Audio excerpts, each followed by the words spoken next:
చాలాసార్లు స్నేహితులు ఎలాంటి వారిని మనం ఎంచుకుంటామంటే, నాకు ఎలాంటి ఆలోచన వచ్చినా దాన్ని సపోర్ట్ చేసేవాడు నా స్నేహితుడు అనుకుంటాం. ఒక మాట మీకు చెప్పనివ్వండి, ఏం చేసినా నిన్ను సపోర్ట్ చేసేవాడు కాదు నిజమైన స్నేహితుడు. నువ్వు మంచి చేస్తే, మంచి మార్గంలో వెళ్తే నిన్ను సపోర్ట్ చేయాలి. నువ్వు తప్పుడు మార్గంలో వెళ్తే నిన్ను కరెక్ట్ చేసేవాడు అసలు మంచి స్నేహితుడు. చాలా మందికి ఈ విషయం తెలియడం లేదండి. నేనేం చేసినా నన్ను సపోర్ట్ చేస్తే నాతో ఫ్రెండ్షిప్, నేను ఫ్రెండ్గా ఉంటాను.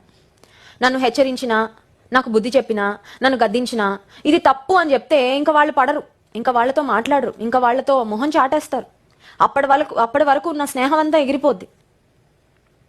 ఈ లోకంలో యవనస్తులు అలా లేరా? పదరా గోదావరిలో దూకుదాం అంటే సపోర్ట్ చేసేవాడు కావాలి ఫ్రెండ్. డ్రగ్స్ తీసుకుందాం పదా అంటే నేను కూడా వస్తాను, నేను కూడా డబ్బులు ఇస్తాను, నేను కూడా నీతో పాటు కలుస్తాను అని చేతులు కలిపేవాడు నిజమైన స్నేహితుడు. ఎందుకంటే నిజమైన స్నేహితుడు విడువక ప్రేమించిననుంది కదా వాక్యంలో. నేను ఏం చేసినా నాతో పాటు ఉండాలి, వాళ్లే నా స్నేహితులు.